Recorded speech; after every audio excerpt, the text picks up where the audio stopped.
दोस्तों नमस्कार। दोस्तों मैं हूं आपका दोस्त और आपका बिजनेस पार्टनर प्रवीण चौधरी। उम्मीद करता हूं आप सभी लोग अपने घर होंगे, अपने परिवार के साथ सकुशल होंगे। दोस्तों आप सभी को मैं बताना चाहूँगा कि 21वीं सदी के इस महान बिजनेस सेफ शॉप के भीतर एक बहुत ही ज़बरदस्त बदलाव आने वाला है, जिसमें आपकी पे आउट का एक अलग ही रूप होगा और काम कम दाम ज़्यादा का होगा। लेकिन उससे पहले कुछ बुनियादी लीगल प्रोसेस आपको करने हैं, जिनमें से एक है KYC। KYC एक ऐसा होता है जिसका फुल फॉर्म होता है नो योर कस्टमर। मतलब सेफ सोप इंडस्ट्री के अंदर आपके जो भी लीगल ऑथेंटिक डॉक्यूमेंट है, लाइक आपका पैन कार्ड हो सकता है, आपका आधार कार्ड हो सकता है, आपका लाइसेंस हो सकता है, आपका पासपोर्ट, इनमें से किसी भी एक डॉक्यूमेंट का नंबर सबमिट कराना KYC कहलाता है, जिससे कि आपकी पूरी की पूरी इंफॉर्मेशन सेफ शॉप इंडस्ट्री के भीतर जा सके।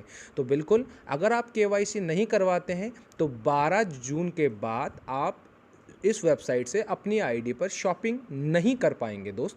तो सबसे पहले आपको क्या करना है, आपको अपनी आईडी खोलनी है। जैसे मैं आपको बताता हूँ, आपको लॉगिन ऑप्शन पे जाएंगे आप, तो लॉगिन करेंगे। लॉगिन में जाने के बाद आप अपना यूज़र आईडी और पासवर्ड डालिए। जैसे मैं अभी आपके सामने डालता हूँ।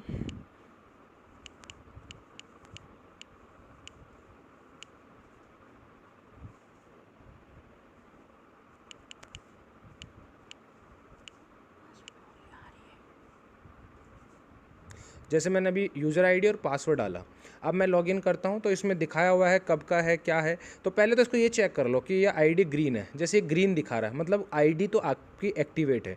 अगर किसी जैसे इसके नीचे, इसी के नीचे अगर आप देखोगे ये रेड है, तो ये रेड मतलब डीएक्टिवेट है। तो ये डीएक्टिवेट है, तो इसका मतलब ये हो गया आपका। तो आपको यहाँ पर ये आईडी देख लिया, मतलब आपकी ग्रीन है।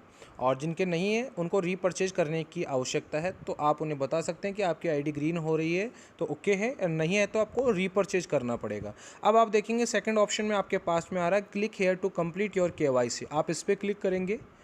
KYC पे जैसे आप कंप्लीट करेंगे तो आपके सामने यहाँ पर ऑप्शन आएगा। देखिए अभी थोड़ा सा ये आ गया।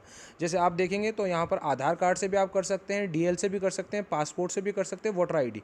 जैसे मैं आधार कार्ड से करता हूँ तो आधार कार्ड नंबर मांगता है। सबसे पहले आधार कार्ड सेलेक्ट कर दिया, दूसरे में आधार कार्ड का नंबर। तो मैं आधार कार्ड का नंबर आपके सामने डालता हूँ 341975 521 383। एक बार कंफर्म कर लीजिए, 341975521383। अब यहाँ पर ये कैप्च इमेज लिखा हुआ है, जो लिखा हुआ है ना वही लिखना है वैसे के वैसे। अगर ये U कैपिटल में है तो आपको Q कैपिटल में लिखना है, Q स्मॉल में स्मॉल में, Y कैपिटल में है तो Y कैपिटल में, I भी कैपिटल में है तो कैपिटल में, और Z स्मॉल में है तो स्मॉल में। और अगर आपको समझ नहीं आता तो आप रिफ़्रेश कर सकते हैं, यहाँ से दूसरी इमेज आ जाएगी, पास में लिखा हुआ ना रिफ़्रेश, तो वहाँ से दूसरी आ जाएगी, फिर वो डाल सकते हो। इसको ओके करना है कि मैंने सारी टर्म एंड कंडीशन पढ़ ली है, ओके करना है और उसके बाद सबमिट कर देना है। जैसे आप सबमिट करते हैं तो सबमिट करने के बाद में यहाँ पर आपके पास में आ जाएगा, जैसे इसने लिखा है एंटर आधार कार्ड OTP। तो ये जिस मोबाइल नंबर है उस पर OTP जाएगा और वो OTP वहाँ पर आपको डालना है, और उसके KYC के लिए फिर आपको यहाँ पर डिटेल डालनी है। जैसे मैंने अभी जिसका नंबर डाला है उसका मैं OTP लेता हूँ, तो OTP आया है उनका 60।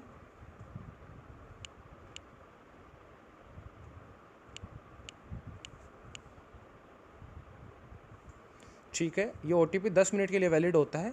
और उसके बाद में enter any 4 digit, it will be use for the securely save your KYC। यहाँ पर कोई भी आप डाल सकते हो।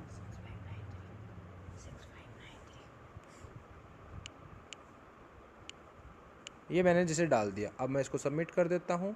तो सबमिट करने पर ये अंडर वेरिफिकेशन चले जाएगा, और उसके बाद में जैसे ही वो डॉक्यूमेंट का होगा आपको your KYC is under verification process, और ये जब वेरीफाई हो जाएगा तो यहाँ पर लिखा हुआ आ जाएगा वेरीफाई। बस ये करना है आपको, बिल्कुल आसान सिंपल प्रोसेस है, 2 मिनट का समय लगेगा और बस बिल्कुल आप यहाँ से अपनी आईडी को जो लीगली तौर पे है, कोड ऑफ कंडक्ट है, उसके अकॉर्डिंगली आप उसका केवाईसी करवाना ज़रूरी है।